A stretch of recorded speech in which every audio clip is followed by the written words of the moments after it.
Welcome back to Football Italia, everyone. Here we are at the Marassi Stadium in Genoa. We've been enjoying the first half of the Genoa derby. 0-0 currently the score between the two teams. They're off on the interval. A perfect chance, as we discover indeed week after week, for us to have a quick race through the half-time scores. And they are as follows on this, the 29th weekend of the season. Foggia are trailing 2-1 at home to Bari in the Puglia derby after Pedoni scored twice for Bari. His aim is certainly true. Di Biagio with the answer there for Foggia. Up at Genoa, it's well here at Genoa indeed, the game we're actually watching. Genoa Samp 0-0, less than 0 very much the score there.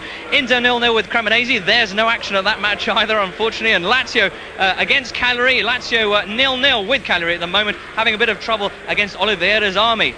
Padova 0-0 with Roma, so far for Roma, American without tears. And meanwhile at Reggiana, it's Milan 2 and Reggiana 0. Lentini there getting the first goal for Milan. An own goal by Di Napoli. Accidents will happen, as we know, and it's certainly turning into a good year for the Rossoneri so far for Milan. Torino, the last score from today. Torino 0, Napoli 1. Buzo setting Napoli up for their third away win this year, perhaps beyond belief that one. Anyway, two games, as you know, played earlier. We mentioned this earlier. Played yesterday, Saturday, of course, and they were Parma against Brescia. That was a 2-1 result for Parma. 2 goals by Zola. Neri with the answer for Brescia, but as we know, they're now down in Serie B for next season. The other game, which Elvis and I were both at, was the in the post, I take it, for all those royalties. I think we owe you for the start as well. 4-1 it was between Juventus and Fiorentina. Yeah, a game you enjoyed terrifically. It was a terrific atmosphere, and Juventus, the 7th minute, Vialli scored this amazing goal, and that really put them favourites all the way through the game. The other scorers? Baggio from a penalty, which was a little dodgy, and then the hardest working man in show business, Ravanelli, got one, and Marocchi got one. Batistuta scored a beautiful goal, which keeps him ahead in the scoring charts, doesn't it? He's up to 23 now, although Zola's up to 18, goes into second place. But you really could see that I think Juventus knew the game was theirs from halfway through, and they were probably thinking about games coming up, Coppa Italia and UEFA Cup. Right. Obviously, to clear up the fact that the reason that Parma and Juve played yesterday is because on Wednesday afternoon, or night rather, they will face each other in the first round of the UEFA Cup final. You could see that definitely in Vialli's performance in the second half. He was staying, keeping himself, I think, a little bit. Although I think his name translate as Beardsley. I think Gianluca Vialli, I think his name translates from Italia and as Peter Beardsley, because that must explain why he doesn't play for Italy, I think.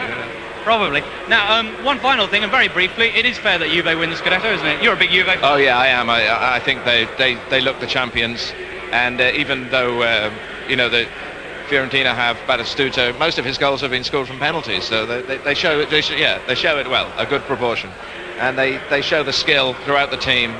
And they won the title earlier in the season, really, now, and they're delivering the results. And Parma haven't caught them, But in fact, I think they played better without Biagio. I was disappointed not to see Del Piero yesterday.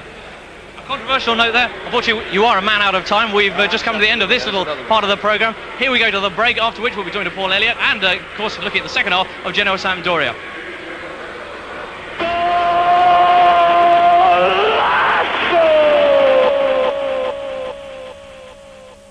Elvis, just over here a second. What do you think?